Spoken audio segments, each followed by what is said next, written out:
Monash University. I'm delighted to be here. Thank you all for being in the audience. I want to try to think through with you some questions related to technological progress in the context of thinking about genome editing and human enhancement. In particular, I want to highlight something that I think people aren't thinking enough about, which is the notion of obsolescence in the context of technological progress. So in the next few minutes, I'm hoping that I'm going to think through what it would mean if people became obsolete as a result of technological progress in the context of genome editing. And I want to say that thinking about obsolescence gives renewed power to at least two key arguments, actually bioconservative arguments, in the debates about genome editing. I think that the notion that people might become obsolete or might have obsolete genes gives some more force to Michael Sandel's and George Anas's concerns about intergenerational inequality as a result of genome editing. And I think it gives, and I'm less sure about this, but I think it gives us a new way of understanding and reasons to believe Habermas in the future of human nature when he says that genetic modification of children would involve a sort of a morally problematic exercise of power from one generation over another in ways that might undercut our moral agency at a fundamental level. So if I'm right, thinking about obsolescence gives added force to some arguments that I also think are a little bit neglected at the moment.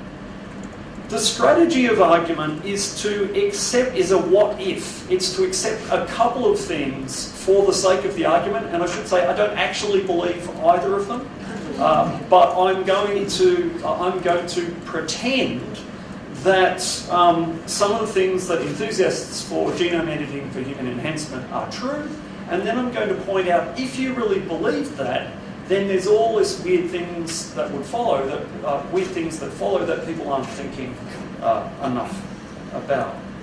So I'm going to drink the enhancement Kool-Aid and believe that significant increases in human capacities might be possible as a result of editing the human genome in embryo. And this argument, the argument that I'm pursuing, only really works with, it's not really germline genetic modification, but it's modification that is done in vitro or in utero at the beginning of the start of the organism. So I'm going to pretend that we could significantly alter the capacities of human beings through some sort of genetic magic at that stage. I don't really believe that because, in fact, all the things that we'd want to affect are multifactorial, and I don't think we understand enough about the human genome. But let's imagine that we could do that. Lots of us are imagining that.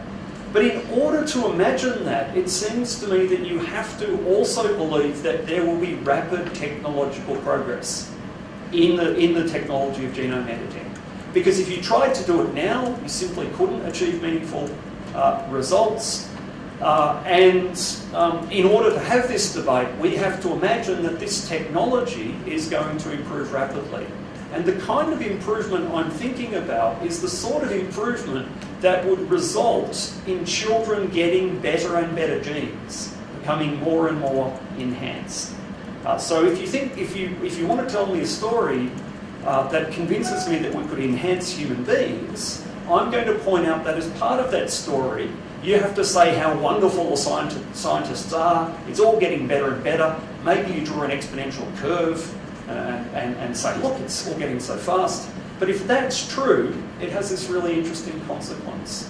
The consequence is that when every few years a package of genes and a set of enhancements will be made obsolete by technological progress. So when you're thinking about genetically modifying your child, then you've got to imagine, look, there's a great package of genes, that they've got at UPenn at the moment, but I know that in 5 years NYU will come out with their package of genes, and then my child would be even better.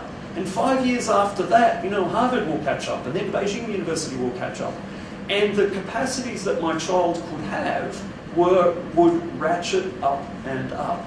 Now that sounds great. Look, this technology is improving, things are getting better and better, people are getting more and more enhanced. But if you're thinking about the decision about when to have kids, not so good. You know that you want to do it. You don't want your child to be left behind, but you don't want to do it at any particular moment.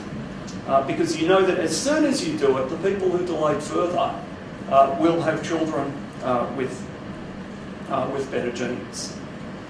I'm going to, this argument I think probably only works, there's two features of the story that I'm telling that are important here. One, these are the kind of enhancements that are one-shot projects.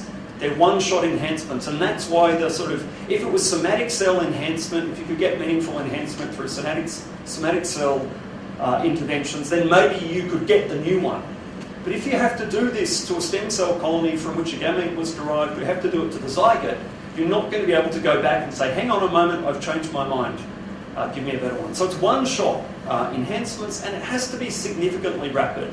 I think we already cope with an obsolescence cycle over the human lifespan. I'm beginning to feel obsolete when I meet younger people.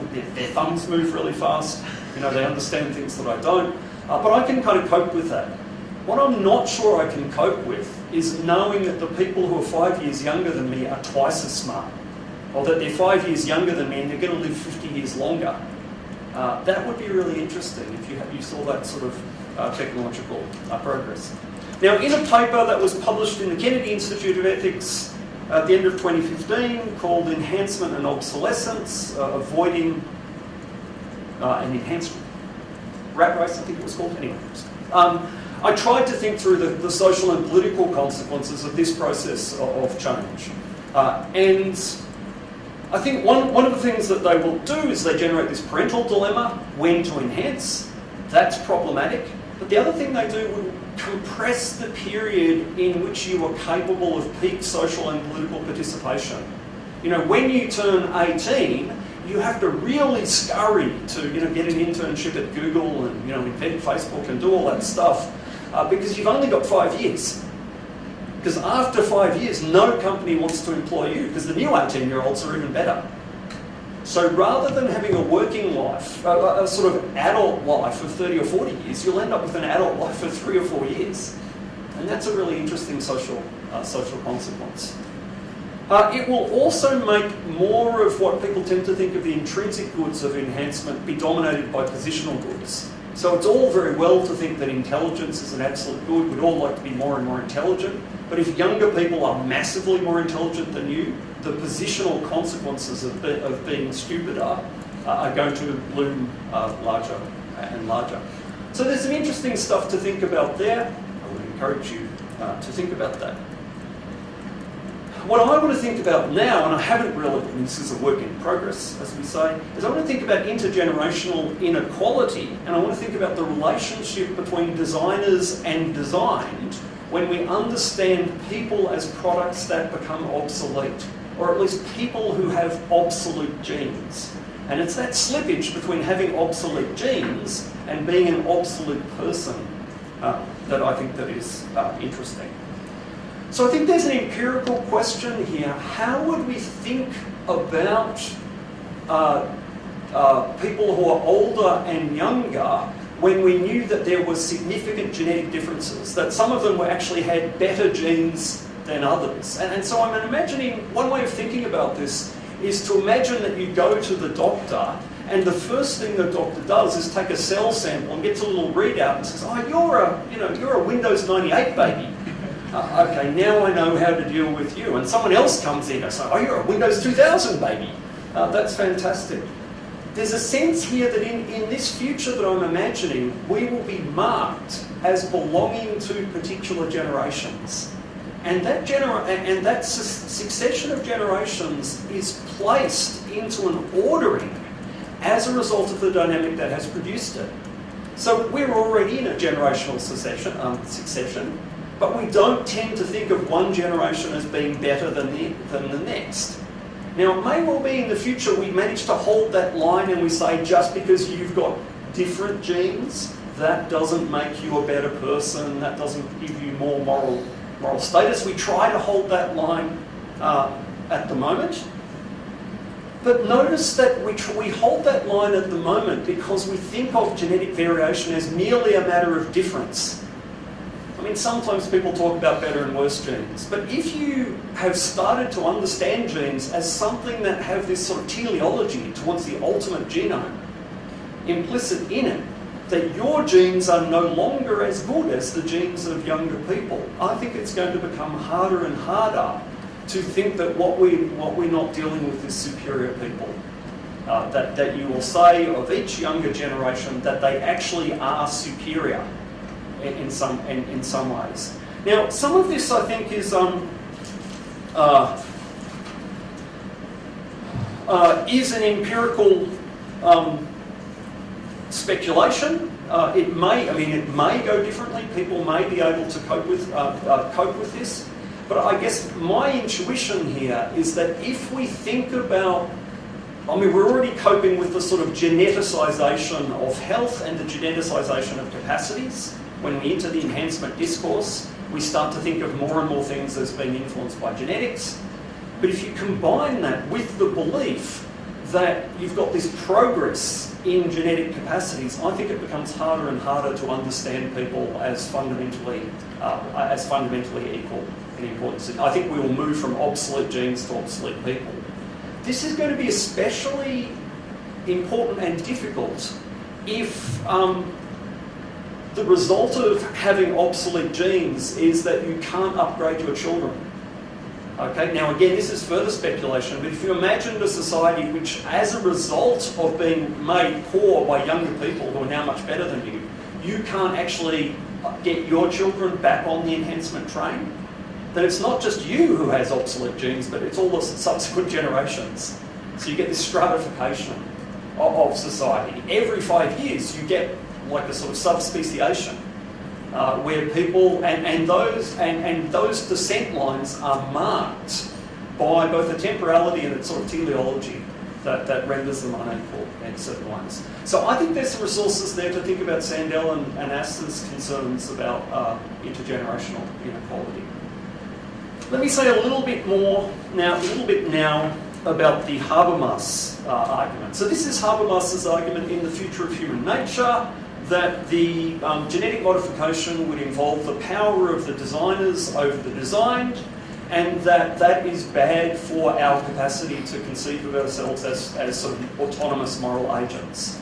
That part of living in a sort of kingdom of ends is seeing people as being situated equally in relation to each other. And in a circumstance where each generation is designing the next, you end up with the agency of your parents being represented in your own agency. It makes you both heteronymous, your parents' desires now appear in your genome, but it also renders you in a political relationship to your parents. They have a power over you that in some sense you will never have and could never have over them. And also that the exercise of that power turns you into a thing. That the instrumental attitude that one is implicated in when one designs one's children. I think, what kind of baby do I? You kind of occasionally see pictures. It's a sort of popular media trope to show a story about designer babies. We've got a sort of concerned and handsome-looking couple looking at a machine, looking at a computer, and sort of dialing up the genes, and the face on the screen changes. Do I want my child to be 6'1", 6'2", what skin colour? That sort of real designer baby myth. What's going on there is a process of design. And Habermas points out that process is fundamentally different to the process of education. Okay, parents do shape their kids. As a parent, you make all sorts of decisions that shape the agency of your child. But when you do that, you do it in a mode that is in some sense fundamentally dialogic, that involves an address to them as a member of the kingdom of ends. Now, even if you're saying, clean your bloody teeth, eat your broccoli, okay, I just want you to do that, because the mode of address is linguistic, it's implicit in that communication the possibility that they will give you a reason in return. So there's a fundamental, I mean, this is sort of, the big thing about Habermas is the notion that there's you can get an egalitarianism out of language. The use of language and practical reason requires us to acknowledge each other as members of the kingdom of ends. But design doesn't do that. Design says you're a thing, and as a thing, I'm going to shape you. And when I'm shaping you, I'm not required to imagine the possibility that you might resist. Now, there are aspects of the Habermasian story that I don't buy. Habermas tries to make a distinction between therapeutic and non-therapeutic manipulations, and sort of suggests that there's an implied consent to therapeutic genetic interventions. And if that's true, the argument just gets blown out of the water, it seems to me. Because if there's an implied consent to therapeutic interventions, I can imagine my child implying consent to an enhancement that is general, enhancement to their general purpose capacities. So if this argument works, it's an argument against design in general. Right. How does thinking about obsolescence alter that argument? Well, what it does, I think, is bring out the instrumental relationship, and it brings out that in this design process we are placing our children in this movement from bad to good. So we're not only seeing them as things to be manipulated, we're seeing them as things to be manipulated with the use-by date, and thus to be implicitly discarded. If only I could have waited, my child would have been better. Now, I haven't fully worked this out yet, as you can probably see, but I do think that the notion that our kids have a date stamp, and that date stamp relates them, puts them in this historical progression, reveals them as being more like your mobile phone and less like the people around you. And that gives more force to Habermas's arguments about design. In a longer presentation, I would gesture towards the notion that some of our projects require imagining generational continuity. Some of our projects, and this is a third argument, some of our projects rely upon us thinking about people in the future as being fundamentally the same as ourselves. And if you think that the people in the future are going to treat you like, think of you as a 3-year-old, it becomes really hard to plan for that future. Okay, so again, putting this notion of enhancement and obsolescence into our vision of the future makes it really hard to imagine the future as something that we share with people. In fact, what we should see is a process where we are going to be discarded, and that would collapse the historical time horizon of our own projects in ways that I think might fundamentally reshape our life world. Now, in fact, I don't think any of that's going to happen, because in fact I think climate change will probably have us all scrabbling to survive before we can do any of this stuff. So if you find this argument interesting, I hope it offers some rhetorical resources to resist the enhancement Kool-Aid, but I also hope it offers some resources to think about technological change and its social implications more generally. I thank you for your time.